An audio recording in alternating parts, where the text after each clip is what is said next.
Advocate Arun Kumar గారు ఉన్నారు. అరుణ్ కుమార్ మాట్లాడుతున్నారు. జడ్సన్ గారు కూడా ఉన్నారు. బక్క జడ్సన్ గారు డెఫినెట్ గా ఎమ్మెల్యే గారు ఏమంటారంటే జడ్సన్ గారు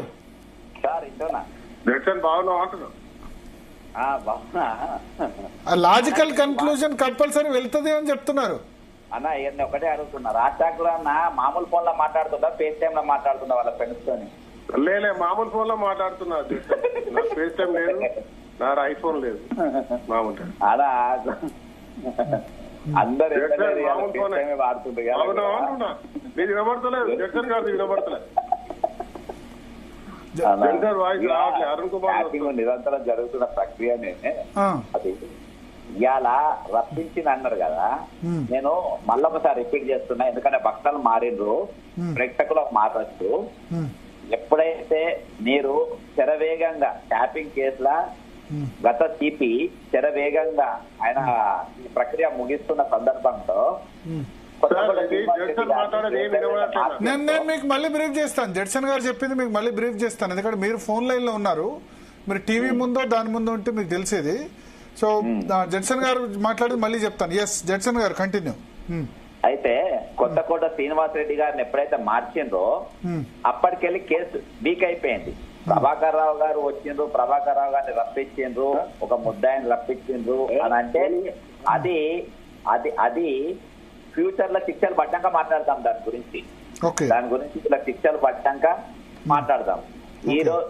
ఈ రోజు నేను అనేది మ్యాక్స్ ఈ రోజు బీజేపీ కదా, విశ్వేశ్వర రెడ్డి గారు మధ్యలో ఆగిపోయింది. విశ్వేశ్వర రెడ్డి గారు అయితే బీజేపీ కదా, అవును బీజేపీ. నేను ఈటల రాజేందర్ బీజేపీ కదా. ఈ రోజు వాళ్ళందరినీ రప్పించి ఈ రోజు మాట్లాడుతుంది కదా. రేపు ఇదంతా అయిపోయిన తర్వాత వీళ్ళంతా గతంలో బీఆర్ఎస్ లో ఎంపీలు ఉన్నప్పుడే ట్యాపింగ్ జరిగినప్పుడు వీళ్ళందరూ కూడా బీఆర్ఎస్ లో ఉన్నోళ్ళే. గతంలో ఆయన ఎంపీగా ఉన్నాడు, ఈయన మంత్రిగా ఉన్నారు, వీళ్ళందరూ జరిగినప్పుడే. అయితే ఈ రోజు ఇది ఎపిసోడ్ వీళ్ళకి నిజంగా చిత్తశుద్ధి అనేది ఉంటే వాళ్ళ ఆఫీసర్లనే మార్చేటోళ్ళు కాదు, సేమ్ అదే టీంలో పెట్టి నడిపించేటోళ్ళు. ఇయాల్టి వరకు సిట్టు ఒక కేసు కూడా నిరూపించలే, సిట్టు ఒక్కరిని కూడా ఫిక్స్ చేయలే. ఇంకో ఎగ్జాంపుల్ కూడా చెప్తా నేను. ఈ రోజు 2017 20 అనుకుంటా, దాదాపు ఒక 17 మంది సినిమా యాక్టర్లను అప్పుడు అక్కుల్ సబర్వాల్ సిట్ అధికారిగా ఉండి 17 మంది సినిమా యాక్టర్లను డ్రగ్స్ కేసులో రక్త నమూనాలు, ఎంటికల నమూనాలు, పూర్వ నమూనాలు తీసుకున్నారు. ఆ సిట్ రిపోర్ట్ ఏమైంది సార్? ఎంతమంది ఫిక్స్ చేసిండ్రు? రంగారెడ్డి జిల్లా సరైన సాక్ష్యాలు ప్రొడ్యూస్ చేయలే కాబట్టి మేము వీళ్ళని బాయిజత్ బరీ కర్రే అని చెప్పి వదిలేసిండ్రు. ఇది సిట్ చరిత్ర. సిట్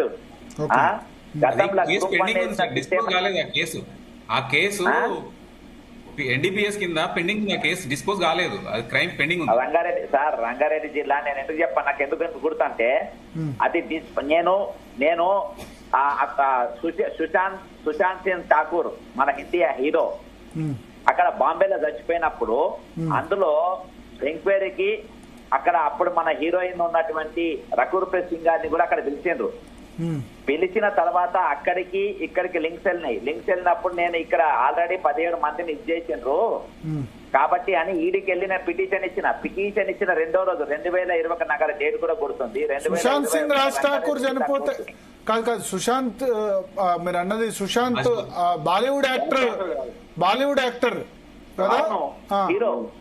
బాలీవుడ్ హీరో చనిపోతే రకుల్ ప్రీత్ సింగ్ ఎందుకు పిలిచారు అక్కడ? అయితే అక్కడ డ్రగ్స్ తీసుకొని చచ్చిపోయిందని చెప్పి అక్కడ ఈడీ చాలా మందిని పిలిచింది. అందులో అక్కడ రకుల్ ప్రీత్ సింగ్ కూడా పిలిచిండ్రు. పిలిచిన తర్వాత నేను ఇక్కడ మళ్ళీ పిటిషన్ ఇచ్చిన, ఇక్కడికి ప్రతి దానికి ఇక్కడ లింక్స్ ఉన్నాయి, మీరు వీళ్ళందరినీ ఎంక్వైరీ చేయాలంటే మళ్ళీ వీళ్ళని పిలిపించింది. ఎందుకంటే అకుల్ సబర్వాల్ కేసు ఏం చేసిండ్రు, అది ఎందుకు క్లోజ్ చేసిండ్రు ఈ రోజు. ఎందుకంటే సినిమా యాక్టర్ల ఫోన్లు కూడా ట్యాపింగ్ అయినాయి కాబట్టి నేను చెప్తున్నా.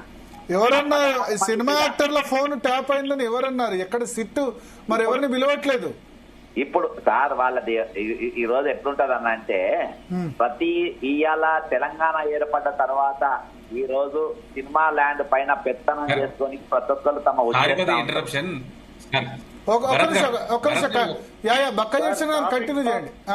అయితే ఈ రోజు వాళ్ళు నా మధ్యలో కట్ చేస్తుంటే నేను సబ్జెక్ట్ ఫ్లో పోతాను. చెప్పండి. మీకు అది అయిన తర్వాత నేను 2021 సుశాంత్ సింగ్ రాజ్పూత్ అక్కడ అయిన తర్వాత అక్కుడు సబర్వాల్ మన ఈమె అయిన తర్వాత ఇక్కడ అసలు అక్కుడు సబర్వాల్ సిట్ రిపోర్ట్ ఏమైందని చెప్పి నేను మళ్ళీ ఈడీకి వెళ్ళిన.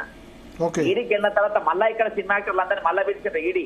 ఓకే ఫస్ట్ ఏమో అక్కుడు సబర్వాల్ నమూనాలు తీసుకుంటూ తర్వాత ఈడీ పిలిపించిండ్రు. మళ్ళీ ఈడీ అన్ని ఎంక్వైరీ చేసినాక ఈడీ రిపోర్ట్ ఏమైందో ఇవాటి వరకు బయటికి రాలే. ఓకే అంటే ఇవాళ బీజేపీ నాయకులను పిలిపించి చేస్తుంది కదా.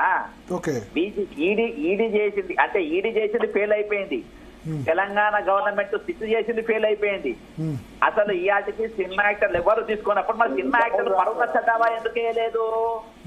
ఈడీ మీద గాని సిట్ మీద గాని తెలంగాణ ప్రభుత్వం మీద వీళ్ళ పరువు పోయింది కదా. అంటే మామూలు యాక్టర్లు లేదు కదా, రానా ఉన్నాడు, రవితేజ ఉన్నాడు, పెద్ద పెద్ద యాక్టర్లు ఉంటే వాళ్ళ డిఫేమ్ చేసినప్పుడు